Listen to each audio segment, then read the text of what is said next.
Welcome back friends, बहुत बहुत स्वागत है आपका अपने चैनल हिंदी जीके ट्रिक्स पर। आज के इस वीडियो में हम डिस्कस करने वाले हैं ध्वनि की प्रकृति यानी कि नेचर ऑफ साउंड। ये हमारा होने वाला है उत्तराखंड वन दरोगा की जो हमारी सीरीज चल रही है फिजिक्स का वीडियो नंबर 26। यानी पहले के 25 वीडियो हम ऑलरेडी अपलोड कर चुके हैं। साथ ही साथ केमिस्ट्री का सिलेबस हमारा कंप्लीट हो चुका है। आई होप आपने देख लिया होगा, नहीं देखा है डिस्क्रिप्शन में लिंक मिलेगा, क्लिक करके देख सकते हैं। तो बात करते हैं ध्वनि की प्रकृति के बारे में।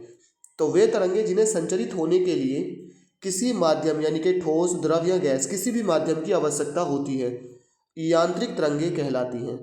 ध्वनि भी एक यांत्रिक तरंग होती है क्योंकि इसे भी संचरित होने के लिए माध्यम की आवश्यकता होती है। तो ध्वनि तरंगे कैसी प्रकृति की होती है? यांत्रिक। तो एग्जाम में डायरेक्टली पूछा जाएगा कि ध्वनि तरंगों की प्रकृति क्या होती है, तो यांत्रिक होती है। ये एक यांत्रिक तरंगे होती हैं। बात करते हैं ध्वनि की विशेषताओं के बारे में। सबसे पहले है प्रबलता यानी कि लाउडनेस।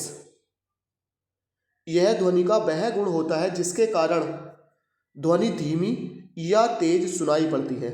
यानी प्रबलता की वजह से ही ध्वनि या तो धीमी यानी कि स्लो सुनाई देगी या फिर तेज सुनाई पड़ेगी। प्रबलता कम होने पर ध्वनि धीमी और प्रबलता अधिक होने पर ध्वनि तेज सुनाई देती है। यानी अगर प्रबलता कम है तो ध्वनि हमको स्लो सुनाई देगी और अगर प्रबलता ज़्यादा है तो ध्वनि हमको तेज सुनाई देगी। नंबर 2 है तारत्व। ध्वनि का तारत्व उसकी आवृत्ति पर निर्भर करता है। आवृत्ति अधिक होने पर तारत्व भी अधिक होता है और ध्वनि पतली होती है। इसके विपरीत तारत्व कम होने पर ध्वनि मोटी होती है। यानी अगर ध्वनि का तारत्व जो होता है, पहली बात तो किस पर निर्भर करता है? आवृत्ति पर निर्भर करता है। अगर आवृत्ति ज़्यादा होगी तो तारत्व भी अधिक होगा। यानी डायरेक्टली समानुपाती होता है ये आवृत्ति के। अब अगर आवृत्ति ज़्यादा है तो तारत्व भी ज़्यादा होगा और ध्वनि क्या होगी? पतली होगी। जैसे आपने देखा होगा जो फीमेल्स की साउंड होती है उसका तारत्व अधिक होता है, इसलिए उनकी जो आवाज़ होती है वो पतली होती है। इसके विपरीत तारत्व कम होने पर ध्वनि कैसी होती है? मोटी होती है, जैसे मेल्स की होती है। जैसे आपने देखा होगा मच्छर की भिनभिनाहट से शेर की दहाड़ की आवृत्ति बहुत कम होती है। यानी जो शेर की दहाड़ होती है उसकी आवृत्ति कम होती है और मच्छर की भिनभिनाहट की आवृत्ति अधिक होती है, क्योंकि मच्छर की भिनभिनाहट का तारत्व क्या होता है? ऊंचा होता है और शेर की दहाड़ का तारत्व नीचा होता है। इसलिए मच्छर की जो भिनभिनाहट होती है वो पतली होती है और शेर की दहाड़ जो होती है वो मोटी होती है। नेक्स्ट है तीव्रता। किसी एकांक क्षेत्रफल से प्रत्येक सेकंड में प्रवाहित ध्वनि ऊर्जा की मात्रा को ही ध्वनि की तीव्रता कहते हैं। इसका एसआई मात्रक वाट प्रति मीटर स्क्वायर होता है। क्या होता है? वाट प्रति मीटर स्क्वायर। नेक्स्ट है ध्वनि का संचरण। ठोस पदार्थों में विभिन्न अणुओं और कणों के बीच टकराव के माध्यम से ध्वनि यात्रा करती है।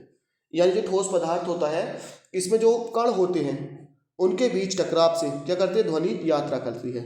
क्योंकि ठोस पदार्थों में कण बहुत पास होते हैं, मतलब इनका जो घनत्व होता है वो अधिक होता है, जिससे इनमें कंपन अधिक होता है और ध्वनि की गति सबसे अधिक होती है।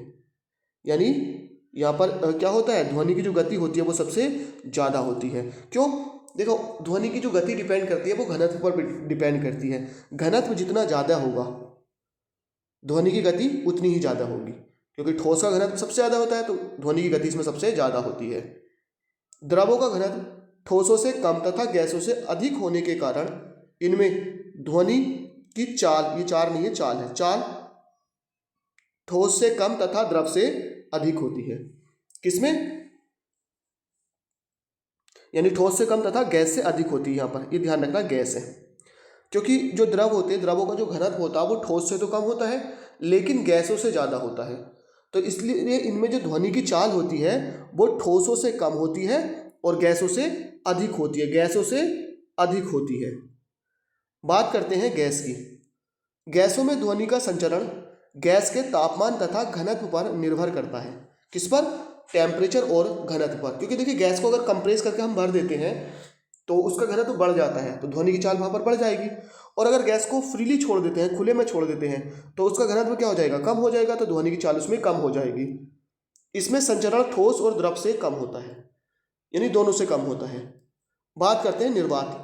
निर्वात में माध्यम के कण, जैसे धूल मिट्टी वगैरह जो हमारा माध्यम होता है, जैसे हम बोलते हैं तो आवाज़ जाती है हमारी वायु में, क्योंकि वायु में बहुत सारे कण पार्टिकल्स उपस्थित रहते हैं। अब निर्वात में क्योंकि वायुमंडल ही नहीं होगा तो ये कण भी नहीं होंगे, और इनकी क्या होती है, अनुपस्थिति होती है, यानी अनुपस्थित होते हैं, जिससे निर्वात में ध्वनि तरंगों का प्रसार क्या होता है, नहीं होता है, यानी ध्वनि तरंगों का प्रसार नहीं होता है, और निर्वात में यात्रा नहीं करती हैं, जिससे इनकी गति क्या होती है, शून्य होती है। क्या होती है, शून्य। तो फ्रेंड्स, आज के इस वीडियो में इतना ही। हमने डिस्कस किया है ध्वनि की प्रकृति, यानी कि nature of sound. I hope video आपको पसंद आई हो। लाइक शेयर करना ना भूलें। Thank you for watching. मिलते हैं नेक्स्ट वीडियो में।